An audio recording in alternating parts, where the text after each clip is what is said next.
જૂનાગઢના ભેસાણની મામલતદાર કચેરી ખાતે સીબીડીસીની મામલતદાર પારગી સાહેબના અધ્યક્ષસ્થાને વ્યાજબી ભાવના દુકાનદારોની મીટિંગનું આયોજન કરવામાં આવ્યું। જૂનાગઢના ભેસાણ તાલુકાના મામલતદાર કચેરી ખાતે વ્યાજબી ભાવના દુકાનદારોને સાથે રાખી મામલતદારના અધ્યક્ષસ્થાને એક મીટિંગનું આયોજન કરવામાં આવ્યું છે, જેમાં તાલુકાના તમામ વ્યાજબી ભાવના દુકાનદારો હાજર રહ્યા હતા।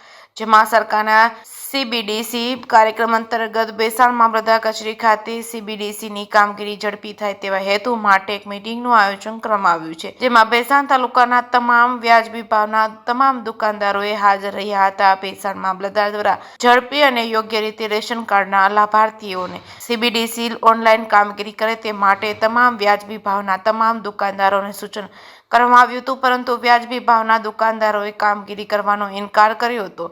જેમાં આ તાલુકાના એશિયન પ્રમુખે જણાવ્યું હતું કે અગાઉ સરકારના પરિપત્રોને ધ્યાનમાં રાખી આધારસીડી કેવાયસીની એવી તમામ કામગીરી અમે કરીએ છીએ, તો આ સીબીડીસી ઓનલાઈનની કામગીરીનું મહેનતાણું જોકે ગ્રામ પંચાયતના વીસીને મહેનતાણું મળે તો એમને કેમ નહીં માટે સીબીડીસીની કામગીરી કરવાનો ઇનકાર કર્યો હતો। આ સાથે એવું પણ જણાવ્યું હતું કે આવનારા 16 તારીખે ગાંધીનગરમાં ગુજરાતના વ્યાજબી ભાવના દુકાનદારો ભેગા થવાના છે, તો આગળની કામગીરી કરવી કે નહીં તે ગાંધીનગરની મીટિંગમાં જે નિર્ણય આવશે તે પછી ખબર પડશે કે જો સરકાર કામગીરીનો પરિપત્ર બહાર પાડશે તો પછી કામગીરી કરવાનું જાહેર કરશું।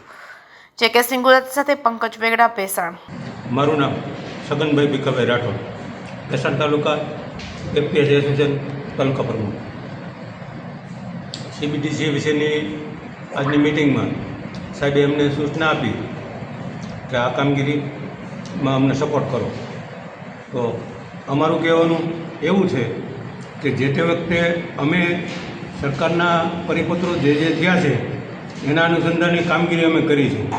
ઈ કેવાયસીની કામગીરી કરી છે, આધાર સીડિંગની કામગીરી કરી છે, પછી આ સીબીડીસીની કામગીરી કરવા પણ અમે રાજી જ છીએ, અમારે કોઈ વાંધો નથી।